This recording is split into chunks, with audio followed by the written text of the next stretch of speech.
J'espère que vous êtes en forme et prêts car aujourd'hui on ne va pas faire dans la dentelle.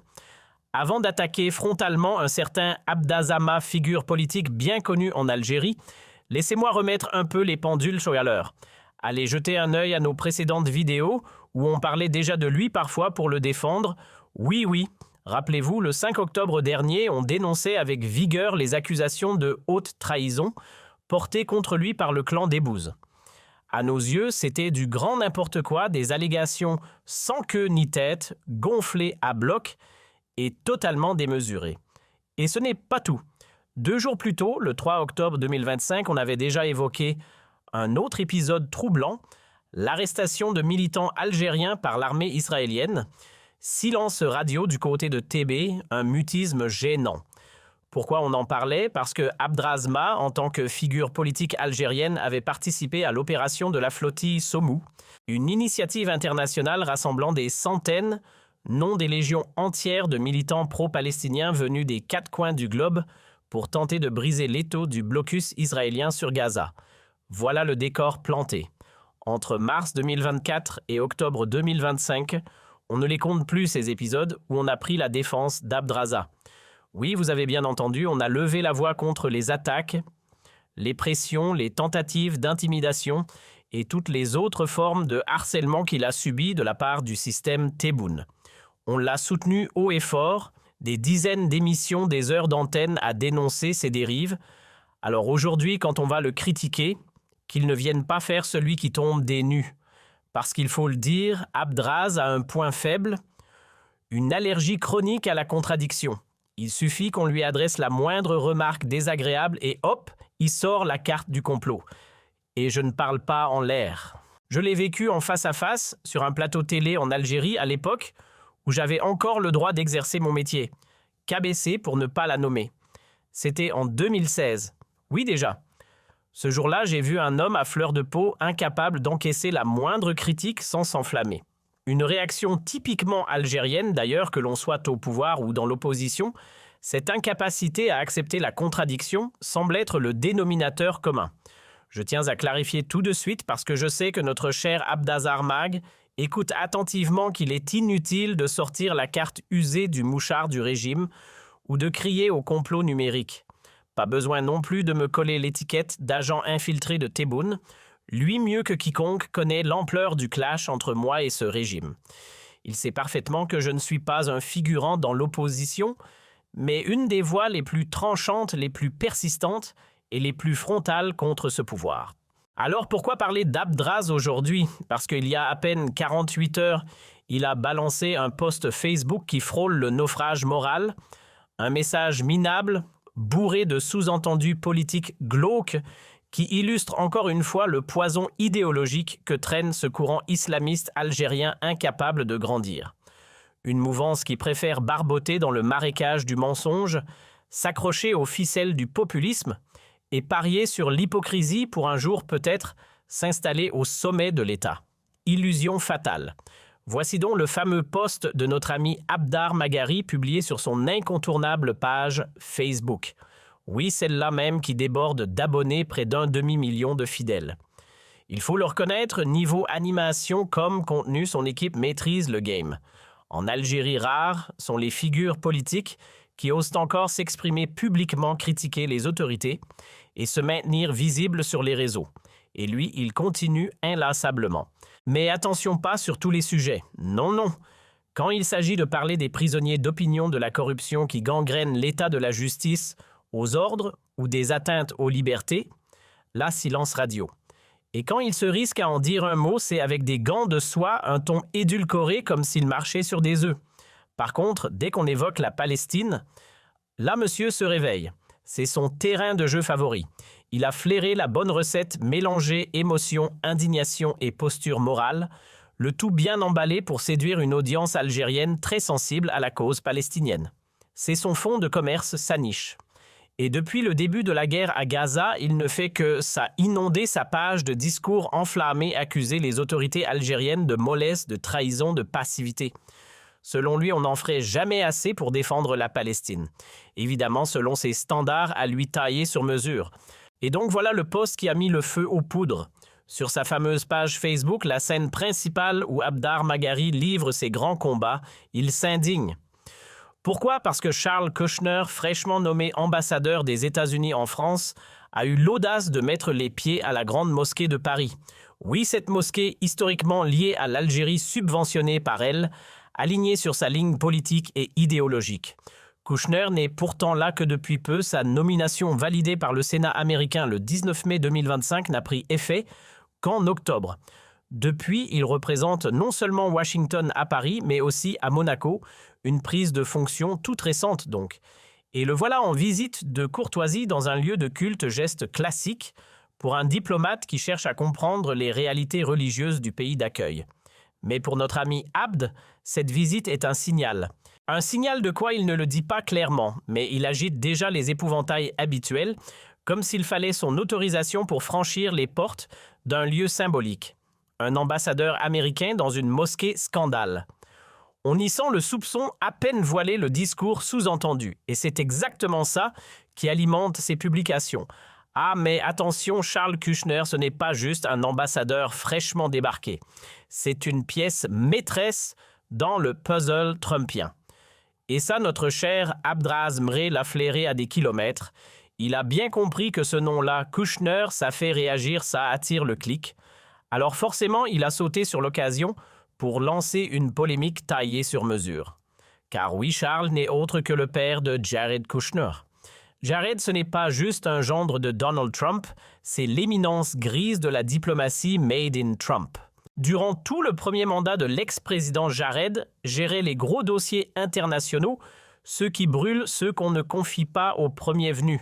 Moyen-Orient normalisation avec Israel deals géostratégiques. Jared était dans tous les coups. Et devinez quoi, Papa Kushner, c'est donc le beau-père de Donald Trump. Oui, 2 fois. Parce qu'il faut bien que ça rentre.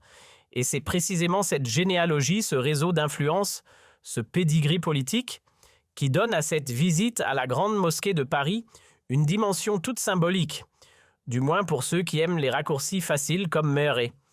Alors, petit rappel pour ceux qui auraient loupé l'arbre généalogique version Maison-Blanche. Jared Kushner, c'est le mari d'Ivanka Trump, autrement dit le gendre officiel de Donald Trump. Et donc, par effet domino, Charles Kushner est son beau-père. Oui, c'est bien lui le patriarche. La famille Kushner, elle ne passe pas inaperçue. Ils sont juifs orthodoxes, une branche du judaïsme particulièrement rigoureuse.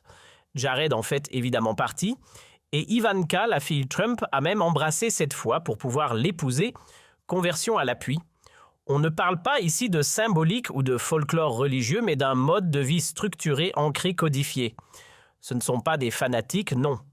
Mais ils sont ultra observants, fidèles aux traditions, à l'éthique religieuse et à tout ce que leur courant impose. Disons qu'ils vivent avec la modernité, mais sans jamais s'éloigner des fondations de leur foi. Conservateurs, oui. Coupés du monde, pas du tout. Et oui, vous avez bien entendu, Charles Kushner, alias le patriarche du clan Kushner, alias le beau-père du très célèbre Donald Trump, a été propulsé ambassadeur des États-Unis à Paris. Mais ce n'est pas tout. Ce monsieur ne traîne pas qu'un costume 3 pièces bien taillé, il traîne aussi un passé, légèrement encombrant. Retour en 2005. Charles se retrouve devant la justice américaine pour une petite trilogie judiciaire bien croustillante, fraude fiscale, tentative d'achat de silence de témoins et contribution électorale illégale. Bilan 2 ans de prison ferme et une amende de 40 000 $. Résultat des courses, 14 mois passés derrière les barreaux dans une prison fédérale. Oui, le même Charles Kushner. Mais attendez, la magie des dynasties politiques américaines opère en 2020. Donald Trump, dans un geste plein de tendresse familiale et d'opportunisme politique, lui signe une grâce présidentielle. Hop, casier nettoyé, effacé comme par enchantement. Faut dire que la famille Kushner ne joue pas dans la même cour que les simples mortels. Leur empire immobilier pèse lourd, plus de 7 milliards de $ au compteur. On ne parle pas ici de petits agents immobiliers de quartier. On parle d'une dynastie qui transforme chaque mètre carré en or pur. Alors qui est vraiment Charles Kushner au-delà du cliché beau-père de Trump? Eh bien, on parle ici du patron de la Kushner Company, une machine de guerre immobilière qui opère depuis New York avec des gratte-ciel comme terrain de jeu. Mais Charles, ce n'est pas juste des buildings et des deals en millions. C'est aussi une figure de poids dans la communauté juive américaine. Diplômé en droit de la Hofstra University, armé d'un MBA de NYU, il a su combiner Torah Business et réseau d'influence comme peu savent le faire. Et attention, ce n'est pas un illustre inconnu dans les cercles institutionnels non plus. Il siège au conseil du Mémorial de l'Holocauste aux États-Unis, un poste qui lui aussi dit beaucoup sur son rayonnement. Petit flashback, en 1999, il empoche le prix Entrepreneur de l'année, décerné par Ernst & Young pour l'État du New Jersey. Ouais, juste à côté de New York, leur fief d'influence élargie. Bref, un CV à faire rougir la moitié de Wall Street. Alors voilà, il n'aura pas fallu longtemps pour que Charles Kushner, à peine installé dans son fauteuil d'ambassadeur des États-Unis à Paris, s'offre une visite symbolique direction la Grande Mosquée de Paris. Et attention, ce n'est pas une rumeur de couloir, c'est officiel, gravé noir sur blanc dans un communiqué publié par la mosquée elle-même il y a tout juste une semaine. Le texte très diplomatique salue son Excellence, Charles Kushner, pour sa visite de courtoisie et souligne son intérêt sincère pour la place de l'islam en France. On parle ici de patrimoine de spiritualité de dialogue. Kushner aurait même, tenez-vous, bien pris le temps de découvrir la richesse vivante de ce haut lieu religieux. Cerise sur le minaret, il a été reçu par le recteur Shems Eddin Hafiz, qui, pour ceux qui suivent la politique algérienne de près, n'est autre que le messager officieux du président Abdelmadjid Tebboune en France. Un homme qui, disons-le franchement, est plus proche de Tebboune qu'un cordon ombilical. Et forcément, cette rencontre a tout de suite fait grincer quelques dents dans certains cercles islamo-nationalo-suspicieux. Et comme on pouvait s'y attendre, cette visite n'a pas du tout plu à notre cher Abderrazak Makri. Réaction immédiate post-Facebook à l'appui avec un ton inquiet, façon alerte rouge diplomatique. Mais qu'est-ce que ça veut dire tout ça ? Et comme toujours, il enchaîne avec un petit rappel généalogique qui fait sensation. Voilà Charles Kushner, père de Jared Kushner, beau-père de Donald Trump. Et comme si ce n'était pas assez chargé, il souligne ses origines juives et ses liens profonds avec la communauté juive internationale. Sous-entendu, le grand mot non dit mais bien insinué. Serait-on en train de glisser lentement vers une normalisation des relations avec Israël, clin d'œil à ceux qui voient des complots partout? Je ne vais pas vous mentir, ça m'a passablement agacé. Vraiment. Pourquoi? Parce qu'on parle d'un ambassadeur américain, pas d'un VRP, d'un lobby douteux. Accueillir un diplomate représentant la première puissance mondiale, c'est tout, sauf une erreur. C'est même un geste normal, classique et honorable. Est-ce que l'on aime ou pas la politique américaine? Faut-il rappeler que les États-Unis, qu'ils soient pro-Israël, anti-Israël ou neutres, reste un acteur incontournable sur la scène internationale et que la Grande Mosquée de Paris, même si elle est reliée à l'Algérie, n'a pas à refuser la main tendue d'un représentant diplomatique américain sous prétexte qu'il ne plaît pas à tel ou tel courant. Kushner est ambassadeur officiel. Trump est un président élu.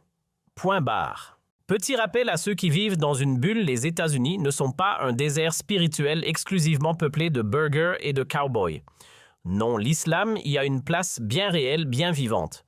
On parle ici de plusieurs millions de fidèles, probablement entre 7 et 8 millions de musulmans américains, et ça ne cesse d'augmenter. Mosquées, associations, écoles islamiques, leaders d'opinion. La communauté est active, enracinée et fait pleinement partie du tissu social du pays. Donc franchement, que la Grande Mosquée de Paris ouvre ses portes à un ambassadeur américain, ce n'est ni un crime diplomatique ni une trahison religieuse. On parle d'un représentant officiel d'un pays qui a depuis l'indépendance de l'Algérie toujours entretenu des relations avec elle. Ce n'est pas l'ambassadeur d'un État ennemi ou controversé, c'est celui des États-Unis d'Amérique. Et entre nous, ce même pays compte aujourd'hui parmi ses citoyens des millions de musulmans. Alors si même eux ne voient pas l'islam comme un danger, pourquoi certains s'enflamment quand un diplomate américain passe saluer à Paris? Cherchez l'erreur. Alors remettons un peu d'histoire dans cette polémique artificielle, pendant que l'Algérie se battait pour se libérer du joug colonial qui donc à l'époque avait osé apporter son soutien au processus de décolonisation, un certain John F. Kennedy. Oui, un président américain démocrate avait pris position et pas à moitié en faveur de l'indépendance algérienne. Depuis, les relations entre l'Algérie et les États-Unis n'ont jamais été rompues. Elles ont connu des hauts, parfois des bas, mais elles existent. Elles sont historiques, elles sont officielles. Alors qu'un ambassadeur américain se rende dans une mosquée parisienne administrée en partie par l'Algérie, franchement, c'est où le problème? Où est le soi-disant scandale? Le vrai scandale, soyons clairs, c'est pas la poignée de main entre un imam et un diplomate. Non, c'est la réaction démagogique de M. Abderrazak Makri qui saute sur le moindre fait divers pour faire son petit numéro politicien. De la politique bas de gamme opportuniste et sans vision. Bref, du bruit pour rien comme d'habitude. Ah, Abderrazak Makri, on ne va pas se mentir, il a ce petit côté comique malgré lui. Pourquoi? Parce que pendant qu'il s'indigne sur Facebook à propos d'un ambassadeur américain qui visite une mosquée lui-même est en Turquie. Oui, au moment même où il tape son post furibond, le monsieur est tranquillement à Istanbul à siroter du thé et a participé à une énième conférence sur l'unité de la Oumma, le destin du monde musulman, l'unification islamique, appelez ça comme vous voulez, le menu ne change jamais. Faut dire que Makri, il a la carte fidélité Turkish Airlines, 3 à 4 allers-retours par an minimum. Et parfois, il pousse l'enthousiasme jusqu'à y aller 2 fois par mois. Il ne rate aucune invitation, aucun congrès, aucun séminaire, surtout quand c'est organisé par les cercles proches de l'AKP, le parti d'Erdogan ou leur relais idéologique, disséminés dans la société turque. C'est drôle, non, d'énoncer des signaux de normalisation avec l'Occident tout en passant son temps à flirter avec une Turquie qui, elle, ne s'est jamais vraiment fâchée avec les Américains, ni avec Israël d'ailleurs. Mais ça faut pas trop en parler. Allez, puisqu'on est lancé, parlons un peu de la Turquie, ce pays que notre cher Abderrazak Makri admire avec les yeux de l'amour idéologique. Pour lui, c'est le modèle à suivre, le phare du monde musulman. Et pourtant, c'est bien le même Makri qui n'arrête pas de reprocher à Abdelmadjid Tebboune un hypothétique rapprochement avec Washington, voire même avec Israël, comme si serrer la main d'un Américain, c'était automatiquement vendre son âme à Tel Aviv. Mais alors, grande question, pourquoi notre Abderrazak national ne souffle pas un mot sur les relations, disons, chaleureuses entre Ankara et l'État hébreu? On parle de liens stratégiques, commerciaux, militaires, pas de simples poignées de main en coulisses. Ce n'est pas une rumeur, c'est une réalité documentée. Et c'est encore plus croustillant quand on sait que M. Makri se rend en Turquie comme d'autres vont chez le coiffeur tous les trimestres minimum, parfois même 2 fois par mois. Ankara, Istanbul, Izmir, il connaît mieux les ruelles turques que certains diplomates. Et malgré tout ça, pas une critique, pas une réserve, pas une phrase. Silence radio. Hypocrisie 5 étoiles. Petit rappel gênant mais nécessaire, la Turquie, ce pays tant admiré par certains puristes du monde musulman, figure tout simplement dans le top 5 des plus gros exportateurs vers Israël. Oui, vous avez bien entendu, 5e partenaire commercial. Et ce n'est pas une estimation sortie d'un chapeau en 2023. Les échanges bilatéraux ont franchi la barre des 7 milliards de dollars. Plus précisément, Ankara a envoyé pour 5,3 milliards de marchandises, direction Tel Aviv, pendant qu'Israël, de son côté, exportait pour 1,5 milliard de biens vers la Turquie. Et tout ça pendant que Gaza s'embrasait, que les images de destruction choquaient la planète et que du haut des tribunes, les responsables politiques, y compris ceux d'Ankara, dénonçaient à tue-tête les crimes de guerre de l'armée israélienne. Mais voilà la petite dissonance cognitive, alors que certains crient à l'indignation, le tourisme, lui, ne s'arrête pas. Rien qu'entre 2020 et 2024, plus de 824 000 touristes israéliens ont tranquillement posé leurs valises sur le sol turc. Plage, shopping, hammams, tout roule. 0 incident, 0 boycott. Juste des affaires qui tournent et un silence bien commode. Ah, la Turquie d'Erdogan. Un modèle de cohérence pas vraiment. D'un côté, on nous sort des discours incendiaires contre Israël, des dénonciations enflammées, des mots forts, jetés à la face du monde. Mais de l'autre, surprise, les tractations vont bon train dans les coulisses. Projet de pipeline, discussions sur le gaz, le pétrole, la technologie, l'énergie verte, les infrastructures numériques. Bref, tout y passe. Et même lorsqu'en 2024, Ankara a fièrement annoncé en fanfare la fin de ses relations économiques avec Israël, la vérité, elle se cachait dans les bilans comptables, les affaires continuaient comme si de rien n'était. Les caméras s'éteignent, les poignées de main reprennent. On appelle ça comment déjà? Ah oui, une rupture purement théâtrale. Et politiquement, parlons-en. Depuis des années, malgré les coups de gueule ponctuels, la Turquie n'a jamais réellement coupé le cordon diplomatique avec Tel Aviv. Les ambassades rouvrent se ferment, puis se rouvrent encore un va-et-vient parfaitement assumé. Et ce pays, rappelons-le, est le grand copain de notre ami Makri qui lui semble avoir une vision très sélective de l'indignation. Accrochez-vous, parce que les relations diplomatiques entre la Turquie et Israël, c'est digne d'un feuilleton Netflix. Rupture, retrouvailles, crise, câlin diplomatique, tout y est. On commence par l'épisode dramatique de 2010, la fameuse affaire de la flottille de la Liberté, avec à son bord le navire Mavi Marmara. Résultat des militants turcs tués par l'armée israélienne. Ambiance glaciale. En 2011, Ankara réagit en expulsant l'ambassadeur israélien. Coup de théâtre, pas pour longtemps. Car en 2016, la Turquie fait marche arrière, elle accepte une indemnisation d'Israël pour les victimes et hop, les relations sont rétablies. Mais pas pour toujours.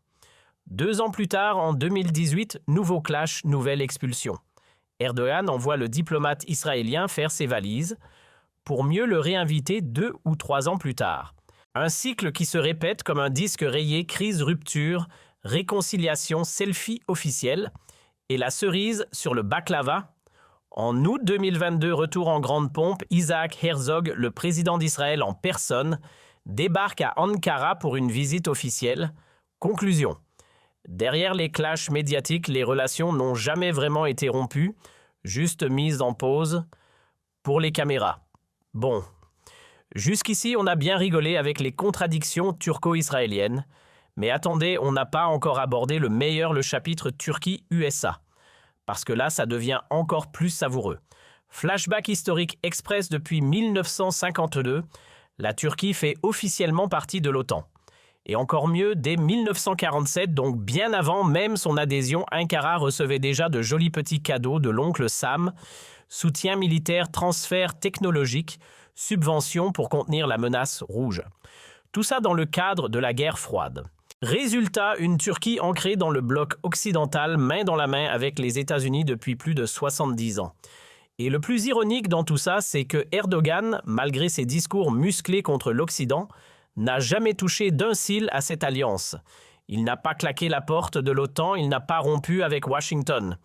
Pire, il a consolidé la position d'Ankara au sein de l'alliance la plus atlantiste et, soyons honnêtes, aussi la plus favorable à Israël. Alors forcément, quand on entend certains comme Abdazar M, par exemple, hurler à la trahison parce que l'Algérie aurait, soi-disant, un début de frisson diplomatique avec les Américains, on se dit que l'hypocrisie atteint ici des sommets olympiques. Parce que si parler à Washington c'est immoral et incestueux, que dire de dormir avec l'OTAN depuis 1952?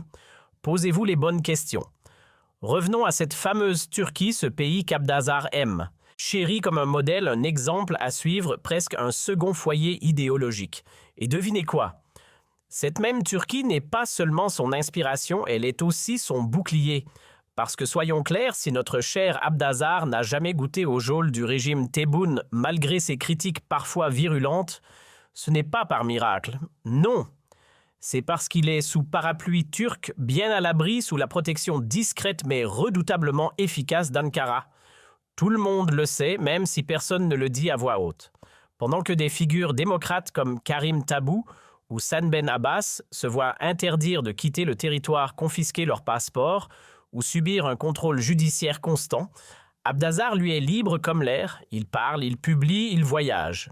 Étonnant non, ce privilège, il ne s'en cache même pas. D'Alger à Istanbul, il transite sans stress, sans douane inquisitrice, sans interrogatoire. Il a le tapis rouge version low profile. Pourquoi? Parce qu'il va là où il est protégé. Et ce lieu, c'est la Turquie, ce même pays dont le lobby extrêmement influent à Alger depuis l'arrivée de Tebboune veille sur lui comme sur un petit bijou politique.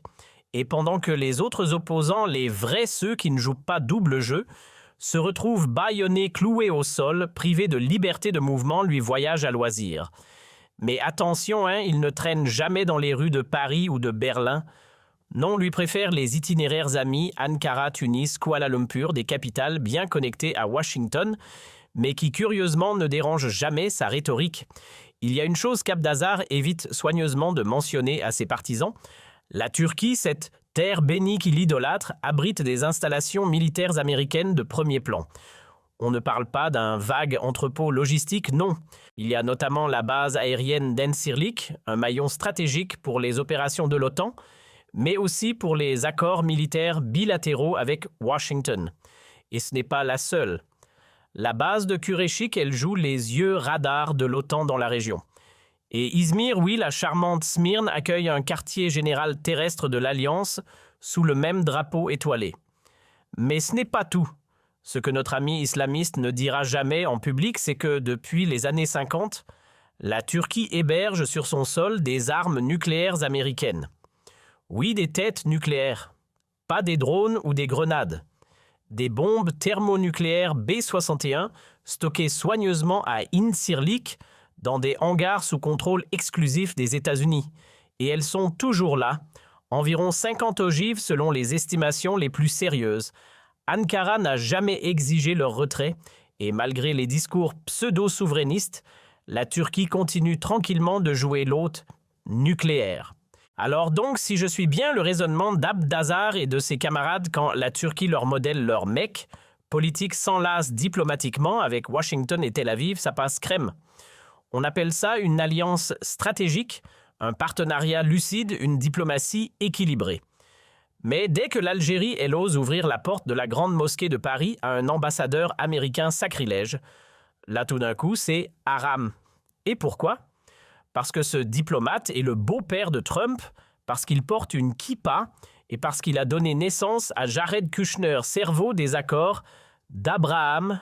Eh bien, dis donc, quelle objectivité impressionnante. Pendant ce temps, nos chers amis d'Ankara n'ont jamais vraiment coupé le cordon avec Tel Aviv.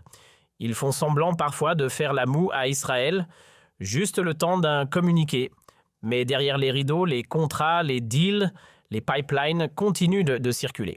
Et ça, nos islamistes made in Algeria n'y trouvent rien à redire. Voilà pourquoi je ne supporte pas leurs discours. Ils crient à la trahison quand ça les arrange, mais ferment les yeux quand leurs mentors font bien pire. Hypocrisie niveau olympique. Il y a des moments, sincèrement, où je trouve que Abdazar tape juste. Quand il s'en prend au régime Tebboune, quand il cherche à créer du débat, à pointer du doigt les atteintes aux libertés ou à dénoncer la répression, franchement, j'applaudis.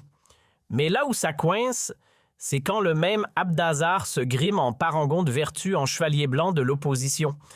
Il vend du rêve à ses partisans en leur faisant croire qu'il est pur, incorruptible, l'unique voie de la vérité. Or, la réalité, c'est qu'il n'est pas au-dessus du lot, loin de là. On ne peut pas jouer les indignés sélectifs. Tu fais des allers-retours réguliers en Turquie, tu te protèges dans l'ombre d'un pays qui, rappelons-le, est main dans la main avec Israël et en partenariat serré avec les États-Unis. Tu profites de cette proximité avec le régime d'Erdogan pour garder ton passeport et ta liberté de mouvement, pendant que d'autres militants sont bâillonnés ou empêchés de voyager. Et pendant ce temps, tu prêches un islam politique prétendument révolutionnaire, tout en copiant un modèle turc fondé sur la duplicité, l'unité musulmane d'un côté, les deals avec l'OTAN et Tel Aviv de l'autre. Ça, c'est du théâtre. Et le peuple algérien n'est pas dupe. C'est là que je décroche complètement avec Abdazar M.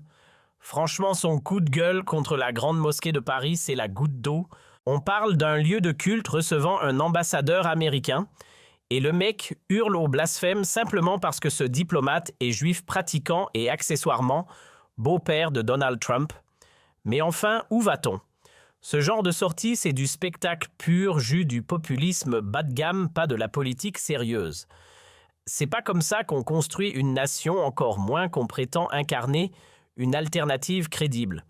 Voilà dans quel enfer on patauge. D'un côté, on a une classe dirigeante engluée dans l'incompétence chronique, une médiocrité institutionnalisée, et de l'autre, des opposants en carton tolérés parce qu'ils servent d'épouvantails utiles qui rivalisent de démagogie et d'inefficacité crasse. L'Algérie est coincée entre deux impasses, une élite sourde et une opposition aveugle.